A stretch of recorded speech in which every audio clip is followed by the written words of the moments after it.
একটা দেশ মানে তার প্রকৃতিকে কিভাবে ব্যবহার করতে পারে তার অন্যতম একটা উদাহরণ বলা যেতে পারে নেপাল। কারণ নেপালে আমি বেশ কিছুদিন যাবত আছি। তারা নেচারকে যেইভাবে যত্ন নেয় বা নেচারটাকে যেভাবে রক্ষণাবেক্ষণ করে, এটা খুব চমৎকার। আর বাংলাদেশে ধরেন আমরা নির্বাচনের বা কোনো রাজনৈতিক পোস্টার বলি বা যে কোনো কিছু বলি, প্রথমে হচ্ছে আমাদের টার্গেট গাছের মধ্যে পুট্টা মারা। সেখান থেকে প্রকৃতি ধ্বংসের আমাদের শুরু বলা যায়।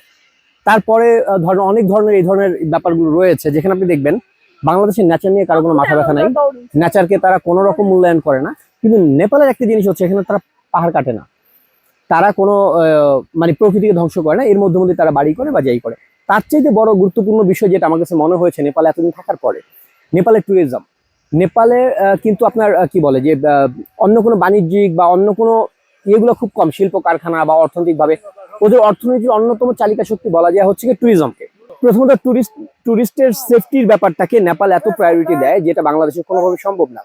বাংলাদেশে নেচার নেই ব্যাপারটা তেমন না, বাংলাদেশের নেচার ভীষণ সুন্দর, কিন্তু সংকটের ব্যাপারটা হচ্ছে গিয়ে যে ওখানে টুরিস্টদের জন্য সেফটি নেই।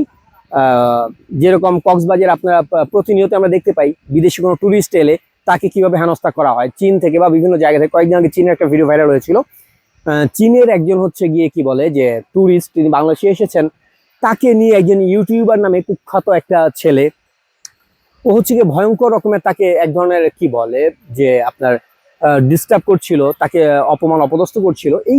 এই কালচার থেকে বাংলাদেশ বেরোতে পারতেছে না, যেই কারণে বাংলাদেশ ট্যুরিজমে কখনোই আগে যেতে পারতেছে না। এবং সেখানে ধরেন কি বলে, কে কোন পোশাক পরলো না পরলো, কক্সবাজার বিচে এসে আজকে যদি ইউরোপিয়ান একটা মেয়ে আসে, সে কোন পোশাক পরবে এবং কোন পোশাক পরলে মার খাবে, এটা বাংলাদেশ গভর্নমেন্টও নিশ্চয়তা দিতে পারবে না, যে কোন পোশাক পরলে সে নিরাপদ থাকবে, কোন পোশাক পরলে সে মার খাবে।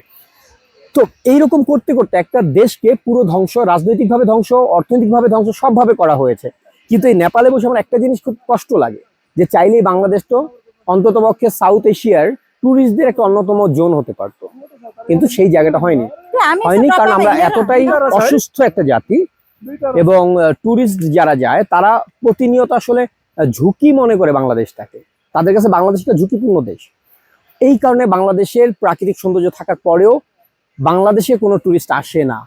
যারা আসে, যারা হয়তো বলবেন যে অনেক ট্যুরিস্ট আসে, আপনি যেটাকে অনেক বলছেন সেটা ধরেন নেপালে যে ট্যুরিস্ট আসে সেটার যদি আমি হিসেব করি, তাহলে 0.001% কিনা আমি জানি না, মানে পরিমাণটা এত কম। তো এই পুরো জায়গাটাকে ধ্বংস করেছে আসলে আমাদের বাংলাদেশের কালচার, বাংলাদেশের মানুষের মেন্টালিটি, বাংলাদেশের রাজনৈতিক যে প্রতিহিংসা পরায়ণতা, এবং সঙ্গে মৌলবাদের ইস্যুটা তো রয়েছে।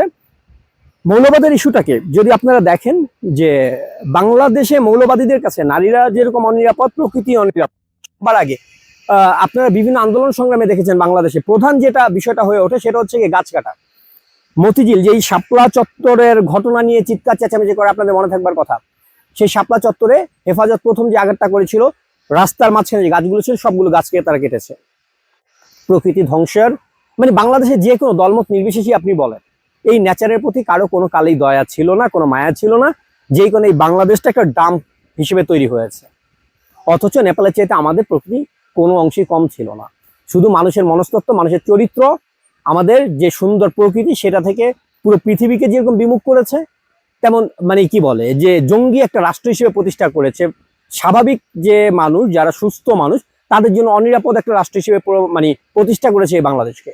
অথচ নেপাল শুধুমাত্র তার মানে প্রকৃতিকে যত্ন নিয়ে, প্রকৃতিকে রক্ষণাবেক্ষণ করে। পৃথিবীতে আজকে যেই দেশগুলো শুধুমাত্র ট্যুরিজমের উপরে নির্ভর করে চলে, তার মধ্যে নেপাল একটা। নেপালের অন্য কোনো বিজনেস নেই সেই অর্থে, ট্যুরিজমটাই তাদের মূল জায়গা, এবং পুরোটাই তারা করেছে প্রকৃতির থেকে। আর আমরা একটা জঙ্গি রাষ্ট্র হিসেবে সিলমোহর পড়েছে।